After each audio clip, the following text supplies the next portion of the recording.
Hey everybody, it looks like we're live. This is Jonathan Twombly here with part 3 of our video series.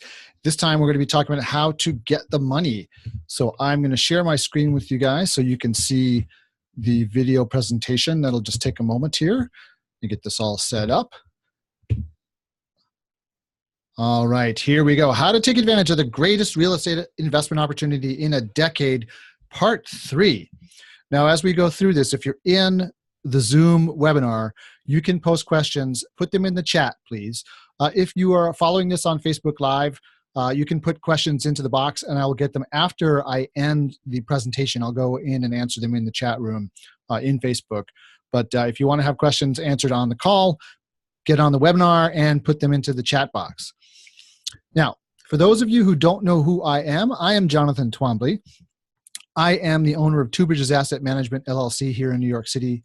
We are a multifamily real estate investment syndication company, which works with private investors to purchase apartment communities in the southeastern United States. We own 400 apartments, which we acquired in a very short space of time. These are $17 million at purchase. They're worth about $25 million now. And as a result of the career that I've had so far, a lot of you have already come across me on one of the podcasts I've been interviewed on. I had my own podcast called on capitalism.com. I'm launching a new podcast called Real Estate Launchpad. You're going to hear all your favorite people on there. That'll be coming up real soon. Now, during the course of this video series, it's been a 3-part video series. And on Monday, we covered the opportunity that's around the corner. And that opportunity is illustrated right here, where if you're trying to get into the real estate market right now, you've really already missed your chance for this cycle. The top of the market is here. It's plateaued. Prices are stagnant at the top.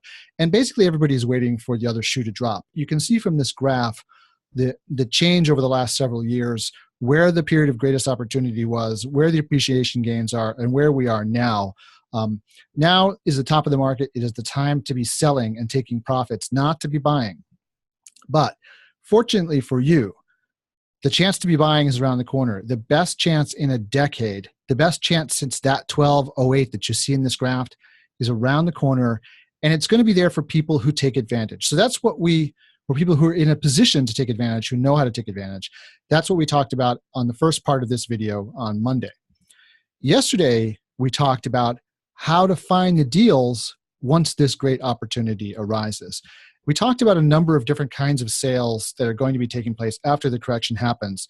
For instance, strategic sales. These are the sales by the sophisticated owners who are going to be selling out from some of their older assets to free up cash because they know that this is the greatest buying opportunity in a decade.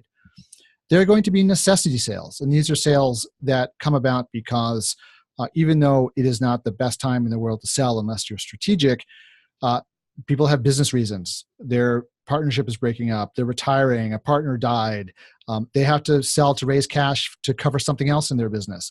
There's going to be a lot of sales like this that will take place. And then there are the classic distress sales where because of the change in the economy, the assets themselves are doing poorly and the opportunity to buy them very cheaply and turn them around exists. And a lot of money can be made on those. Well, we also talked yesterday about where you're going to find these deals. Now, brokers are going to really have the bulk of them. You can go to owners directly. The banks are going to be foreclosing on properties, and their real estate owned departments or REO departments are going to have property on hand for you to buy. Loan servicers will know about properties that are distressed, and if you make relationships with them, you may be able to get in early. Management companies, the same thing. Property management companies will know which of their properties are distressed, which of their owners are in trouble, and you may be able to get in through that back door and incentivize the management company because you're going to keep them on, and that'll give them an incentive to let you know what's going on. Other real estate professionals, lawyers, accountants, these people know the state of play for their clients, and they may be willing to reach out on your behalf if they have clients who are in trouble, because you might be able to help them, and that'll make them look good as well. Now, the recordings for all of these, the 2 past videos and for today's video, will be in the Multifamily Investment Community Group on Facebook. I will also upload them to YouTube if you go to my channel. So you'll be able to see all of them, even if this is the first one that you're tuning into today. So here we are, part 3, getting the money. Okay, this is how we're going to we're going to teach you how you can ensure that you have the money on hand to be able to close these great deals that you're going to find. And once again, you can if you're live on the Zoom call, you can put your questions into the chat box and I'll answer them when I'm done with the presentation, because unfortunately I can't see them when I'm doing a screen share. I'm also going to give you a chance to join my Multifamily Launchpad mentoring program, and I'll explain what that's all about at the end, so that you can put into practice what you're learning today. All right, with all the preliminaries aside, now let's talk about how to get the money to close when the opportunity strikes. Now, raising money requires a two-part strategy. First, you have to dig your well. Second, you draw the water from the well. Now, digging the well, this is the first and very necessary part. This is developing a network of investors. Drawing the water from the well is raising money from your investors once you have a specific deal. Now, it's often said in real estate that if you have a great deal, the money will come. But that's only true if you dig the well first. The money won't come from thin air. It's not like great deals attract money out of nothing. You have to have somebody to sell your deal to. That's the only way that aphorism works. So, if you're digging the well, who should you be making part of your network? Who should you be talking to now while the interest in real estate is hot, while investors have money to burn in their pockets, to get them into your network now so that you can prepare for this great opportunity? Well, there's two types of people, basically. There are investors or private investors, and there are other syndicators. You should be talking to both, okay? I'll explain why in a moment. So investors, this is sort of obvious. You want to have your own network of people who are going to invest in your deals. You want to, own your list, essentially, right? You want to have these people. You don't want to be relying on other people to find investors for you because you have to pay them. But you still want to have other syndicators and other sponsors in your network. And you should remember, these people are not just competition. They're also potential partners with their own networks of investors that you can partner up with to ensure that you can close deals. And I'll just take an aside here to say that I had a deal, really, really terrific deal, that I was not able to close. And we just didn't have enough investors in our own network. And we started reaching outside the network. And after I had this failure, much, much later, I talked to a syndicator friend of mine about this experience. And he said, well, why didn't you tell me about it? I could have helped you. I have lots of investors who would have invested in that deal. And at that point, it occurred to me that, hey, wait a minute, I should be talking to lots of other people, not just people who are like my own investors selfishly, but I should be sharing my deals with other syndicators until my network gets to be so big that I just don't need anybody. I don't need to share with anybody else anymore. But I think you never get there, because what happens is you want to do bigger and bigger and bigger deals, right? So you have to share with other people. And what you do is you bring in other syndicators or sponsors as partners in your deal in return for them bringing their investors. So essentially, this is when you hear people talking about a JV, this is what they're talking about. You're JVing with another syndicator. You're each bringing your investors, and you're going to divide up the profits of this deal according to whatever formula you come up with. Now, this works because sponsors, every deal sponsor, it struggles with the same thing. There are times when they have lots of money that they can't place because they don't have a deal, and there are times when they don't have when they have deals and they don't have enough money. So if you're working together with other sponsors, this works to everybody's benefit. So don't think of your sponsors as just competition. Think of them as potential partners as well. Now, how do you get these people into your network? What do you do to develop this network? Well, getting other syndicators is the easy part, right? This is just a matter of networking with other people in your business, making business friends. That's a pretty easy thing to do. It's a little harder to find private investors, right? So where do you find them? People ask me this question all the time. Where do you find private investors?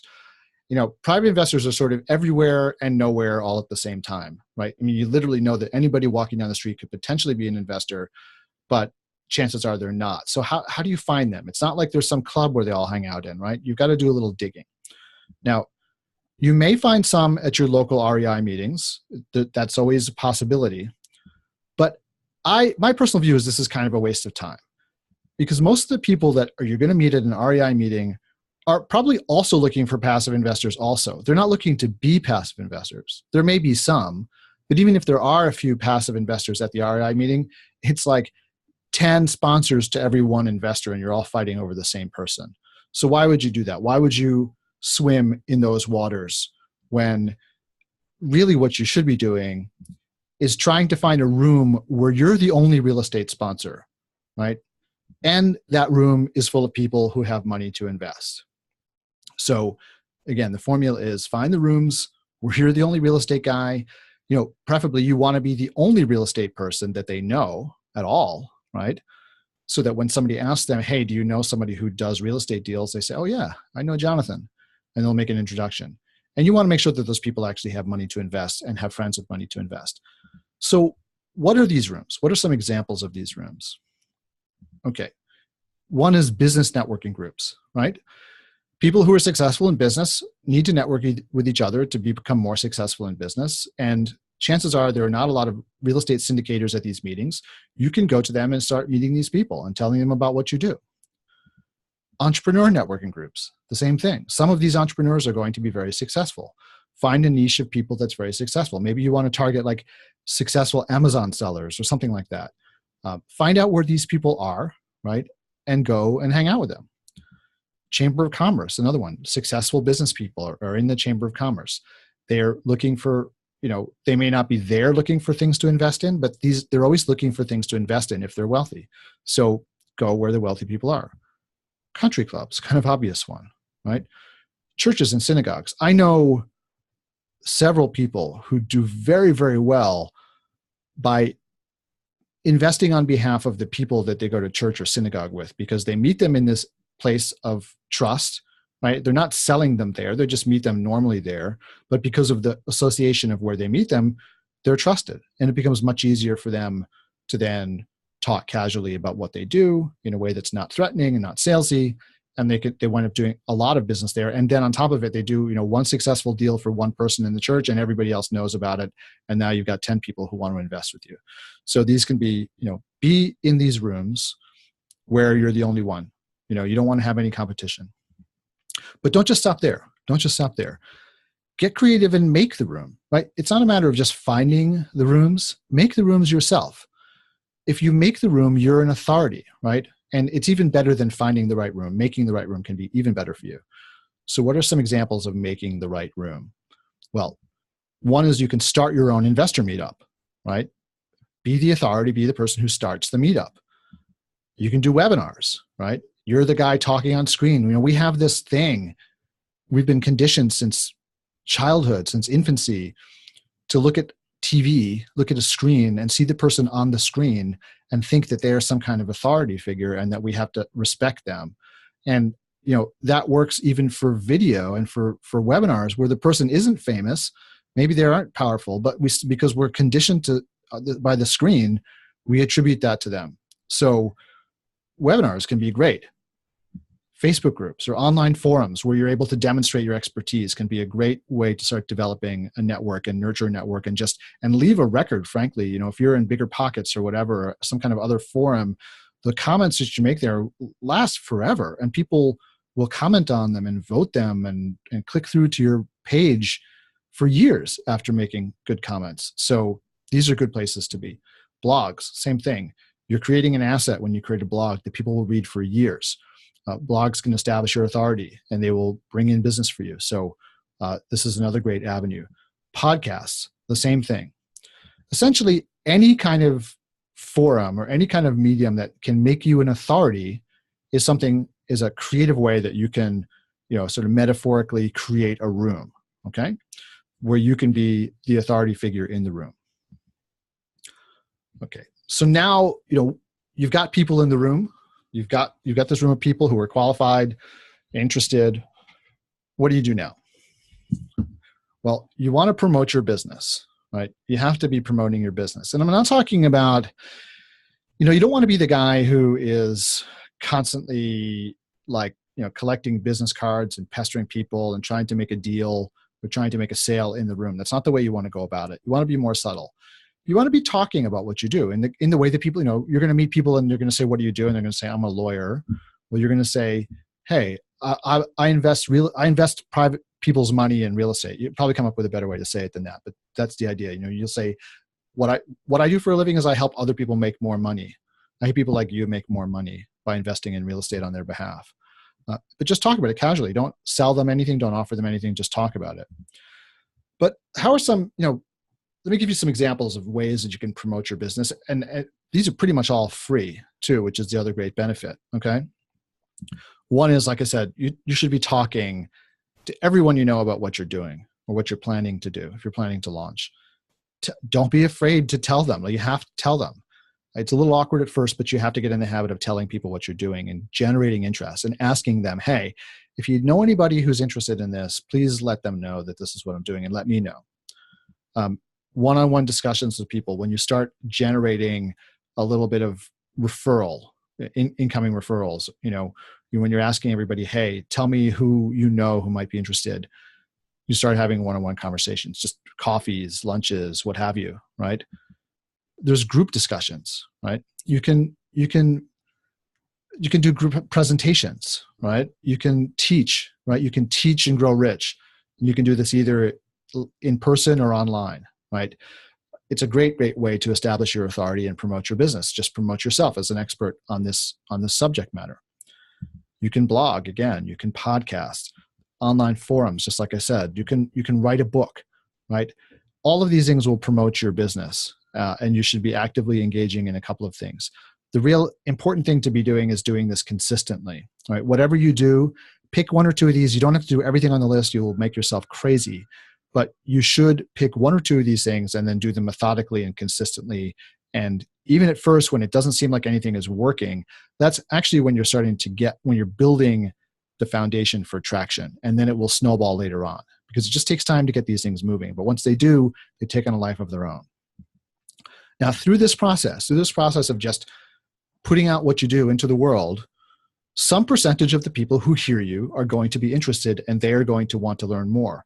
So when that starts happening, what do you do? How do you convert that into a potential investor?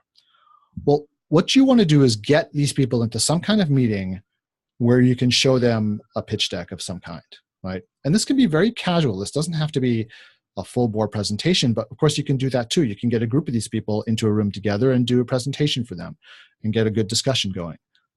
But you want to be in a position where you can show them something concrete, right? Not just talking in theory about what it is that you want to do, but show them something concrete. And it doesn't matter if you don't have a deal yet. I'm going to explain how you do this in a minute. But you want to show that you want to be able to walk through a little pitch deck presentation. And what should be in this pitch deck? Well, you basically want to make sort of a mock marketing package, the same kind of marketing package that you would put together if you had an actual deal.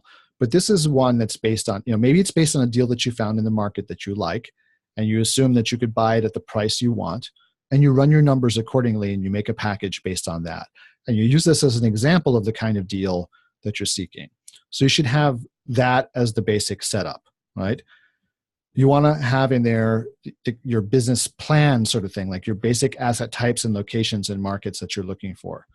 You want to have financial projections and the projected investor returns in there to kind of make it tangible to people. If you find the kind of deals that you're looking for, these are the kinds of returns that you expect to generate. Would they be interested in that?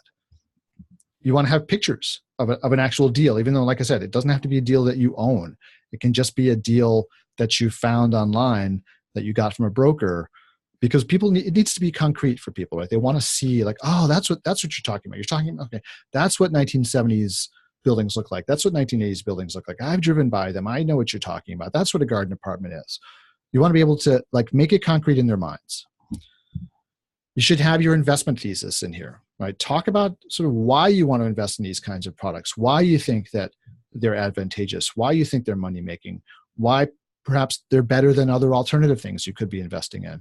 You want to explain to people your thinking, and you want to demonstrate to them that you really have thought this out. It's not just like, oh, real estate always makes money, we'll all get rich. You want to explain to them why you think that this is a really good asset to purchase and what they can expect. Your business plan, like a typical business plan. Are you doing buy and hold? Are you doing value add? Or is there something else you could possibly be doing? Fix and flip, whatever it is, you want to give people an idea, like a really concrete idea of the kind of deals you're going to be doing and the risks and rewards that are involved in them. And then you want to talk about the minimum investment to participate. This is important to do because you don't really want to waste your time with people who can't afford to invest. So you need to kind of pre-qualify them at this stage, right? So make sure that, don't be afraid of this. You should tell them if your minimum is $10,000, tell them that. If your minimum is $50,000, tell them that up front in these conversations. Don't wait till, you get a deal and they're all hot to go. And then they say, oh, well, I've got $1,000 to invest. And you're like, I've just spent all my time talking to this guy who only has $1,000 to invest. So talk about this up front. Don't be afraid of it. What you want to do, like I said, is ask them, if I were to find a deal like this, would you be interested in investing? And some of those people are going to say yes. And if they say yes, then the next step, which is very important, is you have to capture their information. You can't hope to remember this. It could be a year till you find a deal. You're not going to remember who you talked to. And for legal reasons, which you're not going to get into, you also want to be establishing that you have a relationship with this person before you offer them a deal. So you need to capture this information. And I'm just going to go through the way that I do it. There are different ways of doing it, but this is the way that I do it. So what I do is I have them fill out an investor qualification form. And this is a pretty simple form. It doesn't ask for really any kind of personal information. It's just really more an expression of their intent and also their qualification. So it has obviously their name and their contact information. It has their accreditation status, so whether they're accredited or not. You can look up that online. It's very easy to find what that is to put that into your form.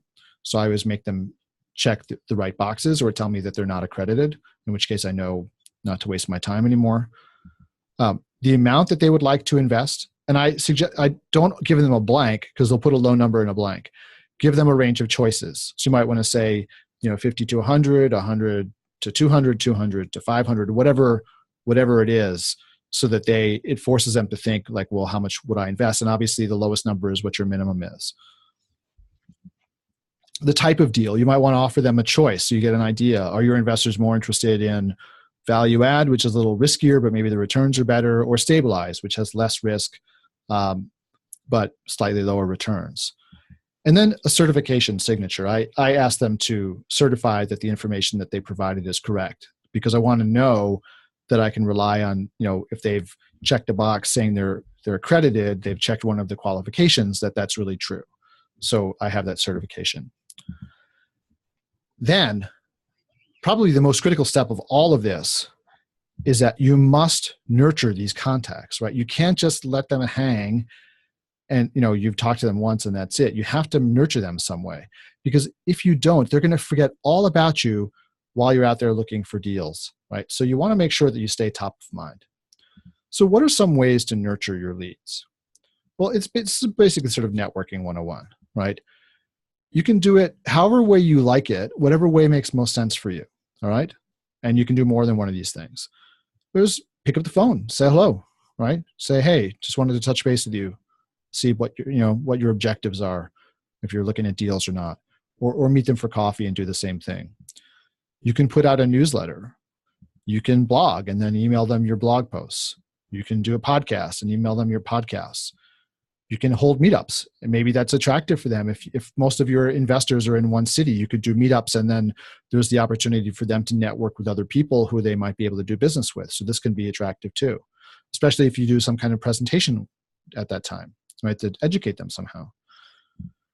You can look for ways to help them outside of investing, right? When you're talking to people, you should be listening for what they need, whatever it is. It could be, they're looking for a new preschool for their kid, they're looking for a babysitter, whatever it is, it doesn't matter. Because if you help them, it just starts the goodwill flowing, and it makes you stand out in their minds. So always be that guy who's helping them. Become a resource for your investors. And that's really going to help drive your business. You can be creative in all of this, but the real key is that whatever you pick, whatever method you pick, you have to be consistent in reaching out. So you have to be consistently putting out your blogs or consistently doing your newsletters or whatever you're doing, do it consistently. And the more touches you have with all of your contacts, the better. It just develops and furthers that relationship. I think it's a good idea to keep a spreadsheet of these investors and track things like when you met them, whether they filled out your form or not, when they filled out your form, and a record of the conversations that you've had with them, because you do want to establish that you have a relationship with them. So have the dates of the different times you've touched them. You might want to have a summary of your discussions, just so you have notes for yourself, but also because it really can demonstrate that you have a relationship. Important notes of anything else that comes up in the conversation, just like ways that you can help them. You might want to jot that down. That's actually the next bullet point, ways you can help them outside of real estate investing. But it's really important to capture all of this information. Okay, so that covers digging the well. The next step is drawing the water from the well. So once you have a deal, now it's time to start drawing that water. Right now you can get the benefit of that hard work. But how do you do it? Just like drawing water out of a well, you don't point at the well and say, "Hey, well, give me some water," and it flows up automatically. Like, you've got to crank the bucket, right? It takes some work. It takes some muscle power, but it's a whole lot easier when you've got the well dug, right, than trying to dig the well and then draw the water. So the way that you're drawing the water from the well in this case is a syndication. Okay. Now, we're not going into the legal aspects of syndication here. That's a big topic. It's a complicated topic. We're just going to focus on the marketing and raising money piece of this. Now, once you have the deal, I want you to go through the following steps. These are your marketing steps. The first thing you should do is, as soon as you have an LOI, put together a nice little teaser that tells them the basics of the deal and send it out to them right away. Send it out to your whole list, because this puts them on notice that you've got a deal and they shouldn't spend the money somewhere else, right? You can go on Fiverr and have somebody make this really nice looking for you for like $50, and they'll do it in 24 hours. So as soon as looks like you're getting close on an LOI, you should start putting this together, okay? And get it designed right away. So the minute that LOI is signed, you can send it out and start your marketing process. You might also want to start picking up the phone. If you're a phone person, you might want to pick up the phone and start calling people and just say, "Hey, I just want to let you know I've got this deal coming up. Just want to put you on notice that this is coming up. So don't spend your money somewhere else." Okay. And then you'll start also getting an indication. People may say, "Well, actually it's been a rough year," or, "Oh, I've just decided to buy a house and all my money's tied up." It's going to start giving you an indication of where people are and how hard this raise is going to be. Then you're going to prepare your full, real, honest to goodness marketing package, right? This is going to have, well, we'll go through it in a second, but this is going to be your real, like the bread and butter, the meat and potatoes of your marketing effort. You want to put together a deal room, and we'll talk about what goes in there in a second. You may want to do webinars or online in-person presentations as well to groups of investors to just drum up more interest. And you'll have to do some individual calls, most likely. And you also want to have a deadline for submitting funds to escrow. You want to create a little scarcity. There'll be scarcity because you'll have a limited number of units to sell, but there's time scarcity you have to close. You want to be kind of like drumming those things into people's heads so they're fearful of missing out. So what goes in this marketing package? Well, this is a marketing package. So you've got to have the marketing stuff. You need your company logo, right? This establishes you as legitimate. You don't want to I've seen marketing packages when it's just like on a blank piece of paper and, or the little booklet, and it's a blank booklet, and like the end, it's got like an email address. It looks really fly by night. You don't want to do that. You want to have like a nice marketing package with your company logo and all of your information on it, some pictures. And again, you can hire that designer for $50 who's going to make this thing look really nice for you, make it pop. And that's what you want to be sending out to people. It's got to have disclaimers. You're going to have lots of legal disclaimers. You're going to need to run this by your attorney in order, before you send it out to anybody. So you got to give yourself enough time, right? You need to have the total amount you're raising and the minimum investment, right? So you'll probably say we're looking for, 1.5 million. We're selling $50,000 units. So there's 30 units available, but you need that information in there. Pictures of the exteriors. You got to have nice pictures of the exteriors so people feel good about what they're buying. Pictures of the interiors, the same thing. You want to make this really concrete for people. You want to have a market study that talks about the market, what's nearby, the other businesses in the area, the jobs, the other properties in the area, demographics. All of this you can get. There's various websites where you can get this information for free. Rent comps. You want to talk about where the rents are for this property compared to the market.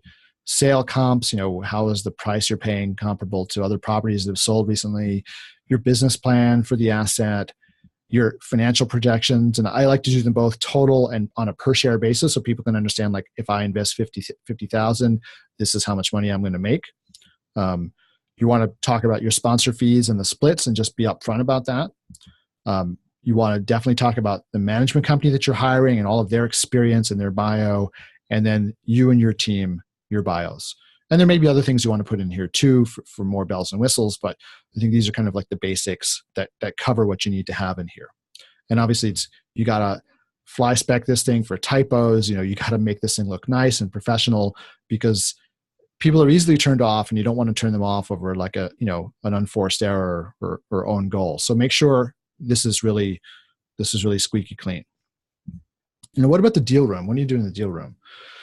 Well, what I do is I like to put this in a Dropbox folder, and then my marketing package is in there. So I'm going to send my marketing package to everybody on my list, but I'm also going to have my marketing package in the Dropbox, so it's right there for them to access if they want. I like to put all the historical financials from the seller so that if they want to re-underwrite the deal, they can. I want to be really transparent with them and say, look, here's my underwriting, but go for it. If you don't believe my underwriting, I want you to check.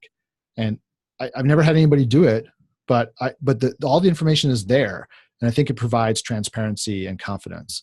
Rent rolls, and you want to be updating these things as, you might have a 3-month closing period. So you're getting 3 more months of financials, 3 more months of rent rolls. You want to put those into the deal room as you get them. Put the broker package in there so they know what the broker is saying about the property. Your own financial projections. Usually in the package, in the marketing package, just for space reasons, I usually only do a 5-year projection. But I do my own 10-year projections, and I do best, worst, and expected cases. In the marketing package, I only put in my expected case, right? But I also want to give them my best and worst case scenarios so they can look at them themselves. If they don't have the ability to underwrite the deal themselves, they can look through the numbers and see what they're looking at. So I put those into the deal room. As I said, keep on updating this as the closing period is going forward. And really any pertinent information that you're getting from the seller that you think might be of relevance to your buyers, you should just put into the deal room. The more you disclose, the more credibility you have, right? So if there's anything bad about the deal, you want to tell people about that up front. It makes you more credible. And it just makes everything that you say more credible. So if you disclose the bad stuff, legally there's reasons for doing this too. You have to disclose all the bad stuff. But also if you disclose the bad stuff in a really forthright, not legal way, but just like, hey, this is the risk of the deal, or this is the downside, or the property has this problem, but this is how we're going to deal with it. If you disclose the bad stuff, then when you tell them the good stuff, they tend to believe you, right? As opposed to discounting it by saying like, oh, that's just puffery. If you're upfront about the bad stuff, they believe you when you tell them the good stuff. Now, many investors are going to want to ask questions too. It's not sufficient to just send them the package and expect that they're going to respond. You're going to probably need some more interaction with them. And even if they already know they want to invest, they may have already made a decision emotionally to invest, but they need to justify this with facts. And they need the opportunity to ask questions and just get comfortable. So you want to give them that opportunity. So to give them some added comfort, you may want to do this in a webinar presentation where you're talking to a group of people and you let everybody ask questions, as many questions as they want to. You might want to do a live group presentation on your deal. And there's always individual phone calls and meetings where you can just go one-on-one through the deal. And especially for people who are going to invest a lot of money, you may want to do this with them. You also should alert your syndicator friends that you're raising money. Don't wait till it looks like you might not have the money. Alert them as soon as you have a deal. Say, hey, I got a deal under contract. I'm going to be raising money. You guys interested in helping me? I'll cut you in. And then if they actually do bring investors to the deal, then you can discuss what the compensation is going to be for that. But get them involved early so that you don't fall short. Okay, so just to recap, the process is dig the well first, and that involves networking, promoting your business, capturing leads, nurturing leads. And then you want to draw the water from the well. And that's finding a deal, teasing the deal, putting together your marketing package, your deal room, webinars and phone calls, and then they send the money to escrow by the deadline. Now, clearly, it takes a lot of time to build a strong investor network. So you need to start this process well before the great opportunity that we've been talking about arises. And the question I have for you now is, wouldn't you like to be ready for that to happen? I mean, in your case, wouldn't you like it to be true that if you find a great deal, the money will come? I mean, I think that's what we all want, right? Certainly that's what I want in my deals. That's what I work towards. So if the answer for you is yes, then you really need to start planning this now. I can't emphasize how strongly enough how important it is that you start this process now to get ready for this great opportunity. And I'd like to ask you, like, wouldn't you like to be part of a program that's going to help you launch this process with everything that you need to know so you can confidently syndicate deals on your own, with sample documents, with access to a real deal room so you can see what one looks like, checklists for every single stage of the process, and my personal guidance and expertise and experience. So this will allow you to be able to smoothly raise the equity when the best opportunities present themselves. Now, wouldn't you like this? I think you would. If you would, then this is what my Multifamily Launchpad program is really all about. This is going to teach you everything that you need to know about deal syndication. But really, that's not all. It's not just about deal syndication, because this program is going to give you the skills that you need to take full advantage of this great opportunity to come, the confidence that you need to deal with brokers, investors, lenders, the accountability that you need to ensure that you're taking the steps you need to take when you need to take them to ensure your success, ensure that you're ready for this great opportunity, and my personal involvement and mentoring through the process. We're going to cover all the topics that you need to know about, like identifying the best markets, how to professionally underwrite your deals financially, how to conduct proper due diligence so you don't get caught with a lemon, you don't get caught with a money pit, right? How to win bids and how to negotiate contracts and have the best advantage in that process. How to qualify for the debt so you can close the deal. How to syndicate the deal so you actually have the equity on, just what we've been talking about, how to do that, how to actually do that process. How to find and oversee the best property managers so you can sleep at night and actually make money. Because frankly, making money happens in two ways. It's on the buy and it's on the execution. I teach you about the buy. I teach you about how to get somebody who can execute the deal for you. How to scale a real estate business so that you can actually replace your income. I mean, this isn't designed to just be a one-off thing. I want you to be in the business of real estate, and I want you to scale that business, and I want you to acquire wealth and freedom. And I teach you how to do that here. And everything else that you need to know to launch and grow your real estate investment business. Now, as part of this, you're going to receive a self-paced video program that comes with 8 weeks of live group video calls run by me personally, where I can answer all your questions.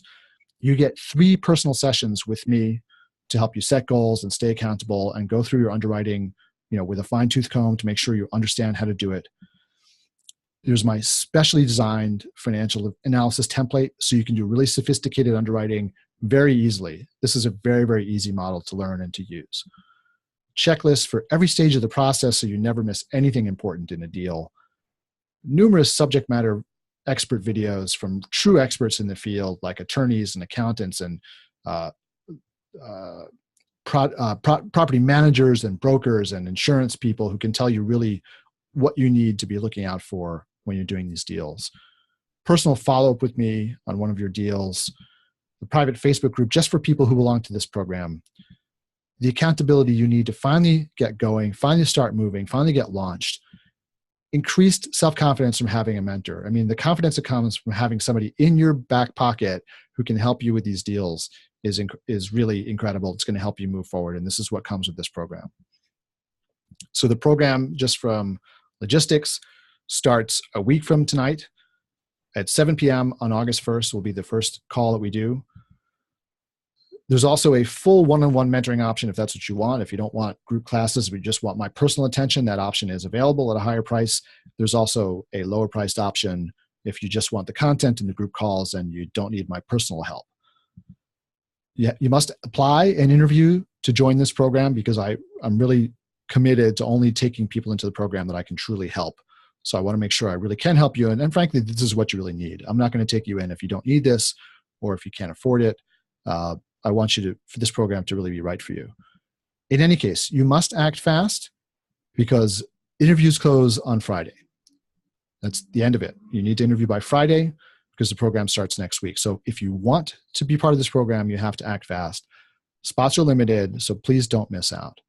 Now, I know you may be wondering why now, because I'm very much on record, as you all know, in telling you that this really isn't the time to be buying. So why would you be investing in a program like this now? Well, if you watched yesterday's video, you remember the story about the Hong Kong real estate billionaire that one of my investors recently talked to. And when he asked him, how did you become a billionaire in real estate? That investor said, what's your secret? And he said, my secret is 90% of the time I do nothing. 90% of the time I'm waiting. He said, well, what are you waiting for? And he said, I'm waiting for the 5% of the time when it's right to buy and the 5% of the time when it's right to sell. And the rest of the time, I'm just not doing anything. And that's how you make $1 billion in real estate. Now, if you want to talk about where we are right now, the 5% of the time when it was right to buy, that happened 10 years ago. We've been in that 90% for a very long time. And now here we are in the 5% where it's time to sell. This is not the time to be buying. But the good news for you is that, look where we are in this market. It's plateaued. Anything could set the market over the edge, and the cracks are showing. That time to be buying is coming fast. You can see from this graph, the rise is slow. The decline is fast. When it happens very, very quickly. So you have to be ready to move. You have to be ready to move.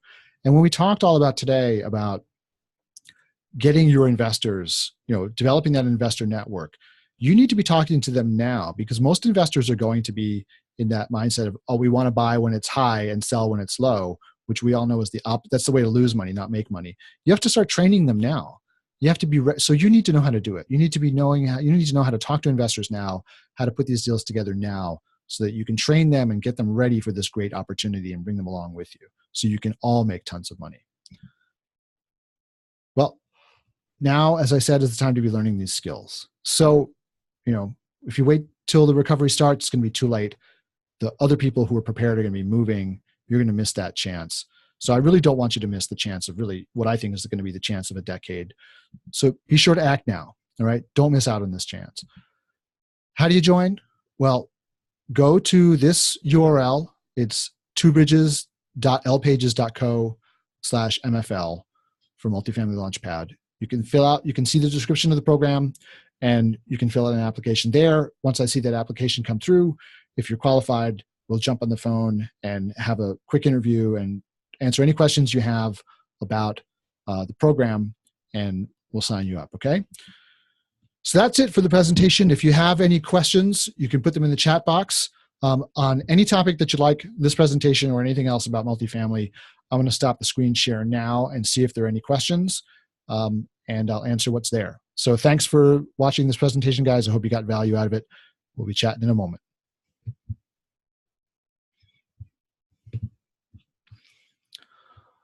Alrighty, so I don't see any questions in the chat. So since I'll give you another minute to put some questions into the chat if you have some questions. Otherwise, I'm going to shut this down and pop over to the Facebook group and see if there's some questions to answer over there. All right, going once, going twice. All right, since there are no questions, I'll just thank everybody for their time today, and I will be talking to you soon. Take care.